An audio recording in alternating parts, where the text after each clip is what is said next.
বৈচিত্র্যহীন জীবন যেমন একঘেয়ে লাগে, ঠিক সেরকম বিভিন্ন স্বাদের বেড়ানো কিন্তু বেড়ানোর ইচ্ছেকে অনেক বাড়িয়ে দেয় এবং বেড়াতে যেতেও ইচ্ছে করে মাঝে মাঝে, যা আমাদের দৈনন্দিন জীবনের শান্তিকে আরও অনেক গুণ বাড়িয়ে দেয়, একঘেয়েমি কাটিয়ে। তাই আজ 22শে ডিসেম্বর 2024 এসেছি অন্য এক স্বাদের জায়গায় কিছুক্ষণের ঘোরাঘুরির জন্য।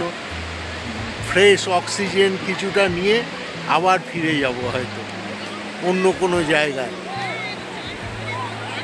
তা চলুন আজকে দেখতে থাকুন আমাদের এই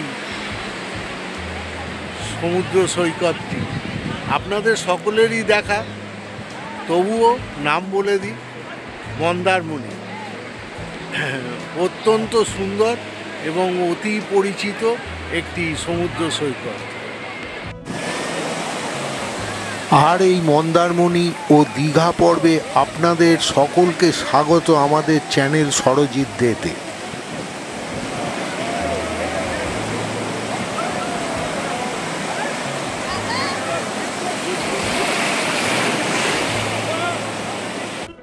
সকাল 6:45 বেরিয়ে কুয়াশা মাখা পথ ও বিভিন্ন জায়গায় রাস্তায় টোল দিতে দিতে এবং রাস্তায় ব্রেকফাস্ট করে প্রায় 12:15 সময় পৌঁছে গেলাম মন্দারমণি।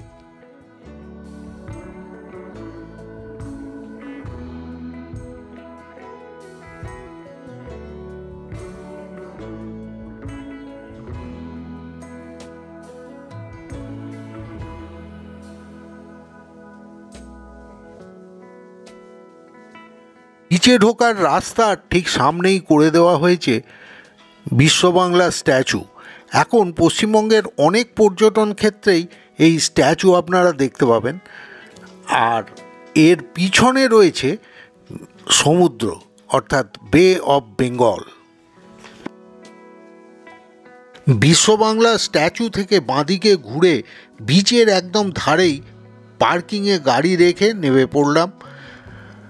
বেশ সুন্দর করে সাজানো এই জায়গাটি, কিন্তু প্রথম দর্শনেই ভালো লেগে যাবে। দীঘা, শঙ্করপুর, তাজপুর, উদয়পুর এসব জায়গায় কিন্তু অনেকবারই আমরা এসেছি। কি জানি কোনো এক অজ্ঞাত কারণে হয়তো মন্দারমণি আগে আসা হয়ে ওঠেনি, তাই এবারেই আমাদের প্রথম মন্দারমণি দেখা। খুব সুন্দর লাগছে। রবিবার, প্রচুর মানুষের সমাগম। শীতকালে দেখুন কত মানুষ, কেউ ফুটবল খেলছে, অনেক মানুষ চান করছেন। সুন্দর ছোট ছোট ঢেউ সমুদ্রে এবং ফ্ল্যাট একটা বিরাট বড় বিচ। খুব সুন্দর জায়গা মনে হচ্ছে।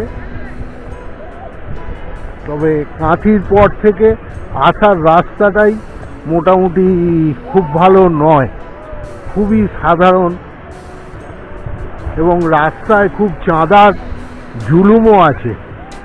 তা যাই হোক,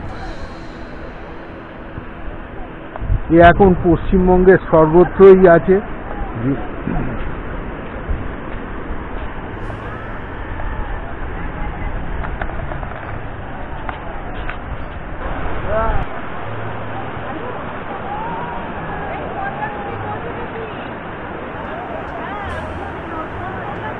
बीच बराबर एकटू हाঁটবেন নাকি ঘোড়ার পিঠে চড়ে? Horse riding on the sea beach করতেই পারেন। ছবি তোলাবেন, দাদা হাজির ছবি তুলতে। সব রকম সমস্ত রকম এন্টারটেনমেন্ট এখানে পাবেন। ভালোই লাগবে একদিনের জন্য।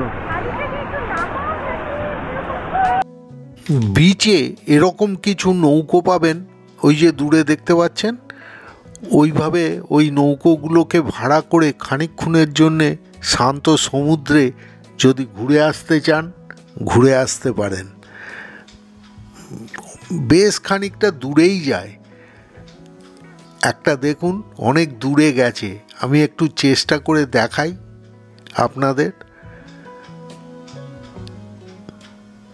তবে এই অ্যাক্টিভিটিসগুলো কিন্তু সম্পূর্ণ নিজের রিস্কে করবেন।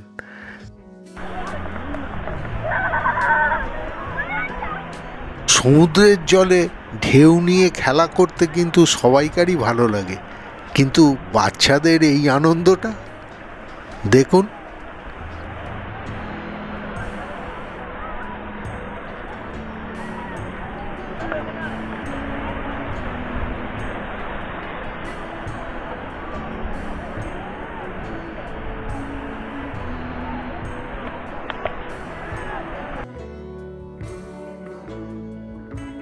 ধরো ভিডিও অন করে দিচ্ছি আমি।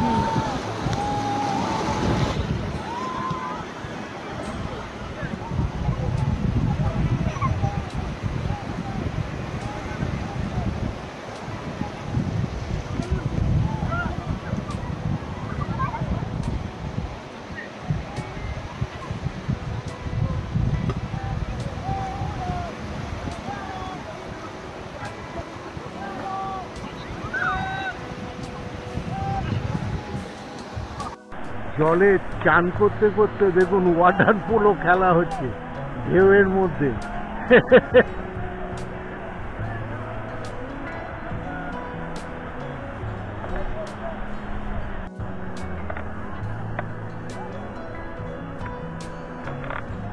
সমুদ্রের পাড়ে দাঁড়িয়ে, সমুদ্রের বিচে দাঁড়িয়ে অ্যাকচুয়ালি ব্লগিং করতে গিয়ে হঠাৎ একটা জিনিস দেখে বেশ ভালো লাগলো, তাই আপনাদের একটু দেখাচ্ছি। এখানে দাঁড়ালে যে কটা বাড়ি আপনারা দেখতে পাচ্ছেন সমস্ত কটা কিন্তু বড় বড় হোটেল। সব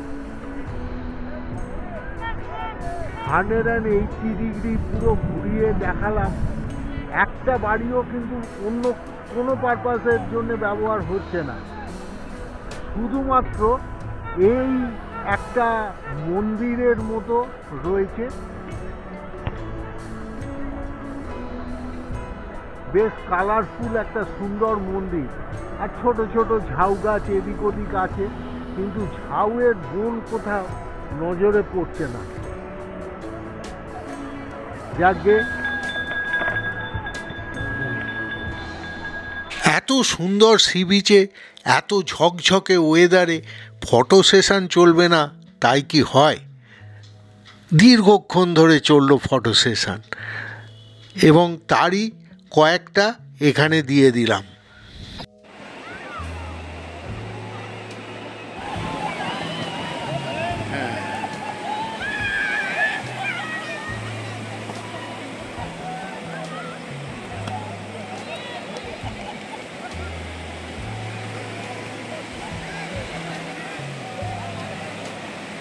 ঠিক আছে,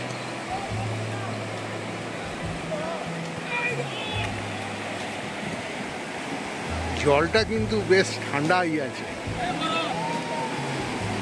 বেশ আরামদায়ক ঠান্ডা আর কি, ভালোই লাগছে এখানে। যদিও স্নান করতে কেউই যাচ্ছি না, তবুও কিন্তু বেশ খানিকটা পা ভেজানো, ভালোই লাগছে।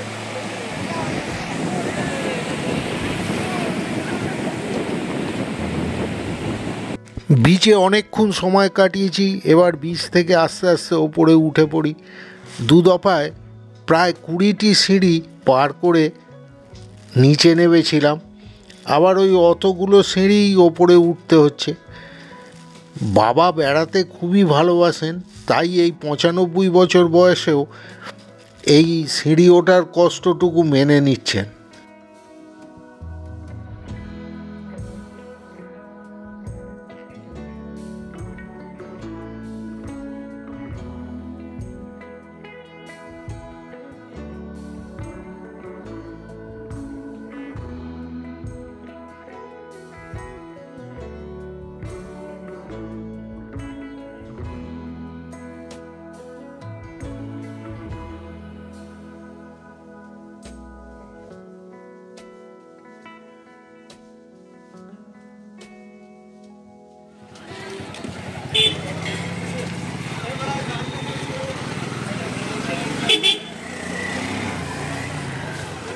সমুদ্রের একদম কাছাকাছির মধ্যে বেশ সুন্দর একটি মন্দির। এটি মনসা দেবীর মন্দির। খুবই সুন্দর মন্দিরটা, খুব কালারফুল। চলুন একটু কাছ থেকে দেখে আসি।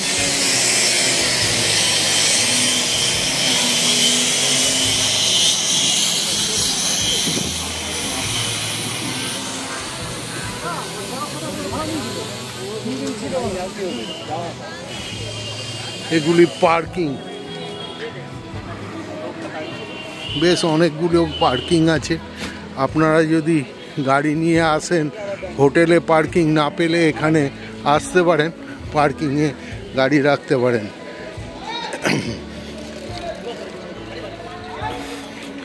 অথবা দিনের দিন এসে ঘুরে গেলেও পার্কিংয়ে গাড়ি রেখে আপনারা নিশ্চিন্তে বেশ কিছুক্ষণ ঘুরতে পারেন।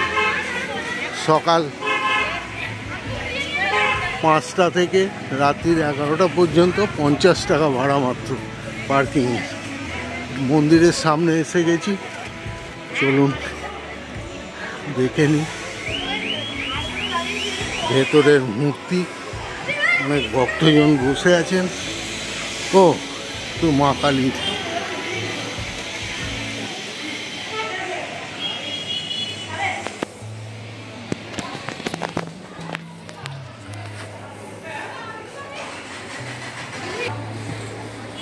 দেয়ালেও কিছু স্ট্যাচু করা আছে।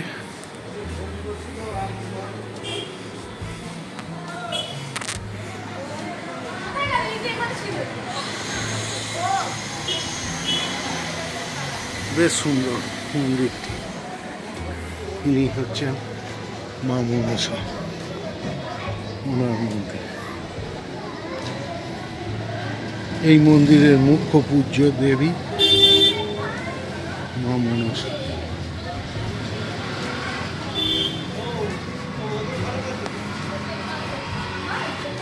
মনসা দেবীর মন্দিরের পাশেই পার্কিংয়ের জায়গা দেখিয়েছি, বেশ বড় পার্কিং।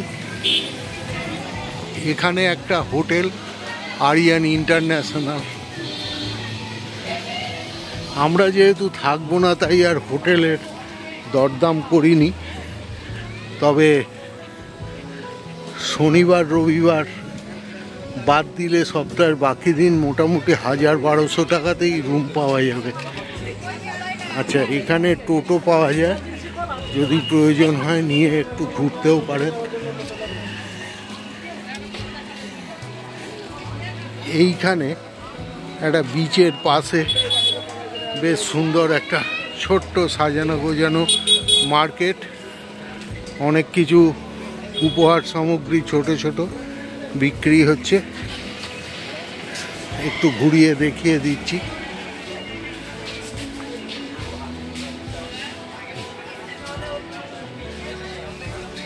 বেশ সুন্দর।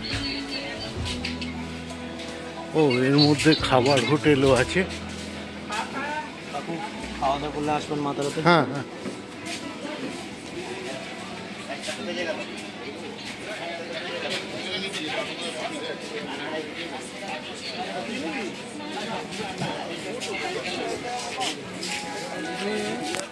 সবচেয়ে ইউজফুল তথ্য দিই। বিশ্ব বাংলা স্ট্যাচুর ঠিক সামনেই যেটা রয়েছে সেটা হচ্ছে পে অ্যান্ড ইউজ টয়লেট। ভেতরে খুব সুন্দর ব্যবস্থা, 5 টাকা ও 10 টাকা বিনিময়ে। সমুদ্রের ঢেউ দেখতে দেখতে বেশ কিছুক্ষণ সময় কাটিয়ে ফেললাম। এর পরবর্তী গন্তব্য আমাদের কিন্তু বাঙালির কাছে সবচেয়ে প্রিয় যে বিচ, সেই বিচ অর্থাৎ দীঘা। এরপরে আমরা যাব দীঘা, সেখানে সেই পর্ব দেখাবো আপনাদের। এখান থেকে দীঘা ওই 15 কিলোমিটার এরকম হবে, 15 থেকে 20 কিলোমিটারের মধ্যেই হবে, খুব একটা দূরত্ব হবে না। আবার আবার গিয়ে আপনাদের সামনে দেখা হচ্ছে সেই দীঘাতে, দীঘা বিচে। দেখি কি দেখা যায়, আলাদা কিছু কিনা।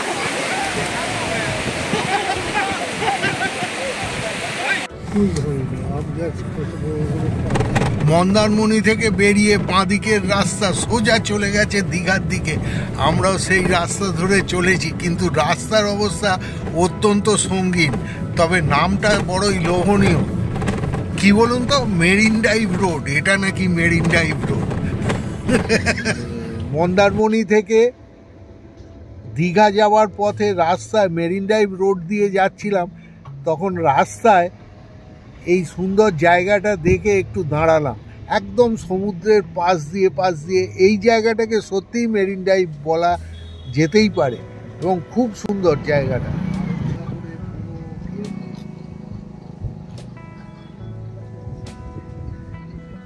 যখন হয় মারাত্মক, তাই এমনি যেটা ওই রকম টাইপের সুন্দর, যে পর ঢেউ অত হয় না। এই পুকুরে যেরকম বড় ইয়েতে দিঘিতে ছলাক করে, সেই রকম একটু আর কি পারে। একদম 20 ফুটের মধ্যে সমুদ্র, তার পাশ দিয়ে রাস্তা, খুবই ভালো লাগে এই জায়গাটা। দেখুন, পৌঁছে গেছি কিন্তু আমাদের খুব পরিচিত এবং প্রিয় সেই দীঘা। বিশ্ববাংলা স্ট্যাচুর পিছন দিকে রাস্তার ধারে এসে দাঁড়িয়েছি। এখানেই সামনে পার্কিং রয়েছে, 60 টাকা দিয়ে গাড়ি পার্ক করে তারপর কয়েক পা এগোলেই সমুদ্রের ধারে পৌঁছে যাব। সমুদ্রের ধারে যে গার্ডওয়াল রয়েছে তার ওপর অনেক মানুষই বসে রয়েছেন। বাবাও সেখানেই বসলো, আর বসে বসে দীঘার সেই পুরনো স্মৃতি রোমন্থন করতে লাগলো। কবে এসেছিল, তখন রাস্তাটা কোন দিক দিয়ে ছিল, এখানের কন্ডিশন কীরকম ছিল, এই সব।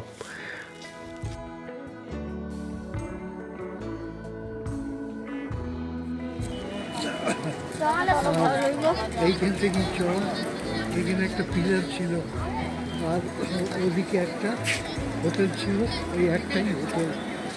আর আরও এগিয়ে গিয়ে ওখানে একটা পার হচ্ছে, 2 ঘন্টা পার।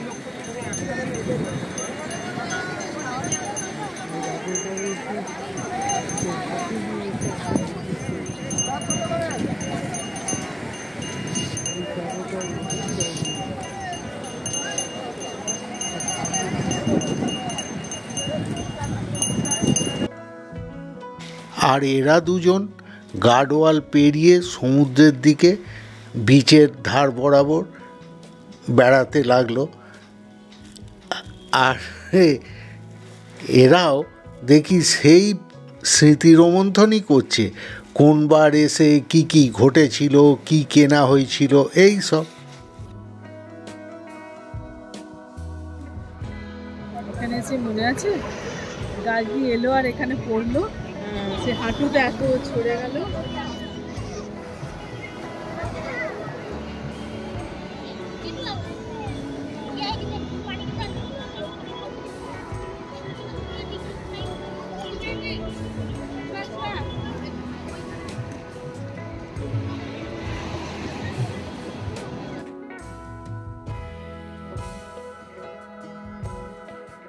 আর আমিও কিন্তু এদিক ওদিক ঘুরে বেড়াতেই লাগলাম, বেশ লাগছিল।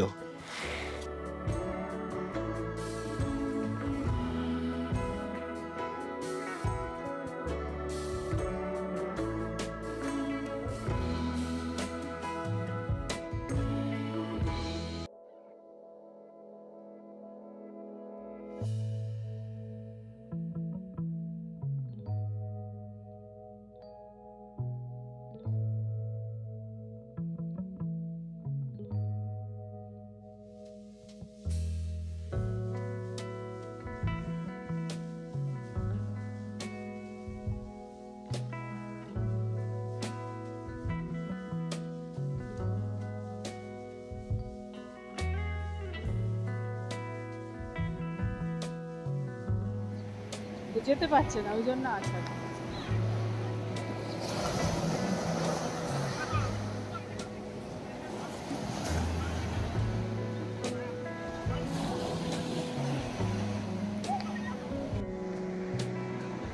আগে কোথাও বেড়াতে গেলে সে ক্যামেরায় রিল ভরে আনো, আগে বেড়াতে যাবে আগে রিল ভরতে হবে, তারপর বেরিয়ে এসে সেটাকে ওয়াশ করো, কত কাণ্ড।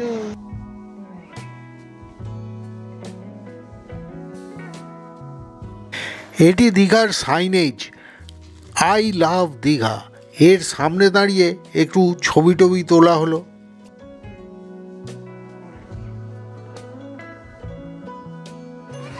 পশ্চিমবঙ্গের দুটো সুন্দর সৈকত দেখে আজকে আপনাদের কেমন লাগলো?